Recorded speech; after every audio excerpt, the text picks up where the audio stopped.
The boarding line shuffled forward, and he stepped onto the plane with his daughter's small hand in his. She was clutching a stuffed rabbit, the ears worn from too many nights of comfort. His other arm strained with a diaper bag, snacks, and a backpack that had clearly seen better days. By the time he reached his seat, 22C, he could already feel the weight of eyes on him. A businessman in the row ahead sighed loudly when the little girl asked why her seatbelt was so tight.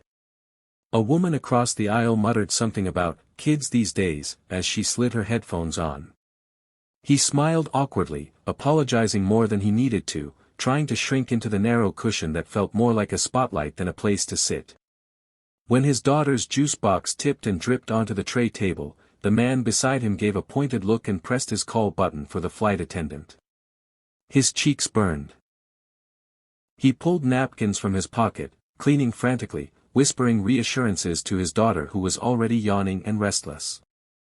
He could feel the judgment hanging in the recycled air, sharper than the hum of the engines. To everyone else, he was just another struggling dad who couldn't quite keep things together. As the aisle filled with the sound of buckles clicking shut, he kept his eyes low, wishing he could disappear. Inside, though, he carried a truth none of them could see, a truth that made the humiliation sting all the more. When the cabin lights dimmed and the plane settled into its rhythm, his daughter finally curled against his arm, her stuffed rabbit pressed tight to her cheek.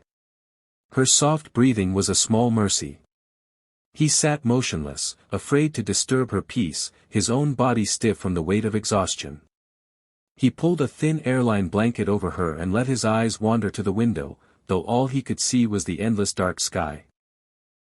Around him, passengers scrolled through phones, adjusted pillows, ordered drinks. To them, he was just another parent in over his head. They didn't notice the faint creases on his hands, the kind that came from hours of gripping a headset and scanning radar screens through nights that seemed to stretch forever. They didn't see the uniform jacket folded carefully in his carry-on, tucked away where no one would ask questions. He had spent years guiding pilots through storms, through emergencies, through the silent fear that hung heavy in cockpits at 3 a.m. He had carried responsibility measured in lives, not schedules. Yet, here, none of that mattered. To the world on this flight, he was just seat 22C, struggling with spilled juice and bedtime tantrums. He looked at his daughter's face, her tiny fingers curled into his sleeve, and felt both the crushing weight and quiet pride of his real mission now. Keeping her safe, raising her alone. That was the assignment no medal could ever honor, and the one he could never walk away from. The flight droned on in steady monotony until the captain's voice broke through the intercom, crisp and a little tighter than usual. "Ladies and gentlemen, this is your captain speaking. We've been instructed to adjust course temporarily. Air Force One will be crossing our path." A ripple of excitement moved through the cabin, phones lifted, passengers craned their necks toward windows, a buzz of chatter replacing the earlier silence. He sat still, brushing his daughter's hair from her face as she slept on his arm. Then, unexpectedly, a flight attendant appeared in the aisle, her eyes scanning until they stopped on him. She leaned down, whispering his last name with an urgency that made his stomach drop. "Sir, air traffic control is asking for you. They used your call sign." Confused murmurs swept through the rows. The businessman who had sighed at him earlier now sat up straighter, curiosity written across his face. The woman with headphones pulled them down, staring openly.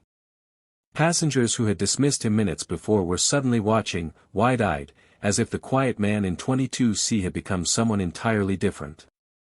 He carefully shifted his daughter onto the seat beside him and stood, heart pounding with the old rhythm he thought he had left behind. The humiliation of spilled juice and whispered complaints was replaced by a heavier silence, the kind that came when strangers realized they had underestimated the wrong man. All eyes followed as he made his way toward the cockpit, carrying with him a name and a history none of them yet understood. The cockpit door closed behind him, and for a moment he was back in a world he knew by heart. The headset pressed against his ear, the steady rhythm of voices over the radio, familiar, grounding. The captain handed over the line, and with a calm that came from years of training, he spoke his call sign into the air. Instantly, the chatter quieted. Respect carried in the silence that followed. A voice responded, crisp and reverent, "Good to hear you again, sir. Air Force One acknowledges." Then came words no one on board could have imagined. His call sign wasn't just a name, it was a lifeline, tied to a night years ago when his quick decisions had guided a squadron, and the president's escort, safely through an emergency. Pilots still remembered. They still honored him.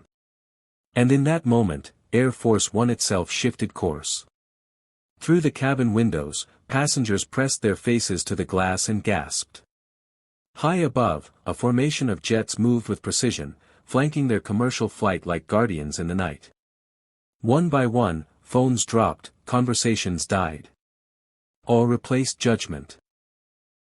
Back in his seat, his daughter stirred awake, confused by the whispers and wide eyes around her. He simply held her close, letting the wonder wash over the cabin. The same people who had rolled their eyes at him now stared with quiet reverence, realizing the man they had dismissed as just another tired parent was, in fact, the reason others had made it home alive. The wheels touched down with a soft jolt and the cabin erupted in applause, not the polite kind reserved for nervous flyers, but something fuller, heavier, carrying gratitude none of them could put into words. Passengers who had ignored him now leaned into the aisle, nodding, some whispering thank you as if the words themselves weren't enough. The businessman who had sighed so loudly earlier reached across the row, his eyes wet, and simply said, "I'm sorry." He gathered his daughter, who blinked sleepily at the sudden brightness of the terminal lights. Confused, she tugged on his sleeve and whispered, "Daddy, why is everyone looking at you like that?" He crouched down, kissed her forehead, and smiled, his voice low and steady. "Because sometimes people forget that everyone has a story. Tonight, they just remembered." As they walked down the aisle, he carried no medals, no uniform, nothing that announced who he was. Just a worn backpack, a stuffed rabbit dangling from his daughter's hand, and the quiet dignity of a man who had given more than most would ever know. Behind him, the passengers sat in reflective silence, each holding the image of jets cutting across the sky in tribute to a man they had once dismissed. It wasn't just about him anymore, it was about what they saw in themselves, about the simple reminder that compassion costs nothing, yet can transform everything. And as the single dad disappeared into the crowd, the lesson lingered like contrails across a fading sky.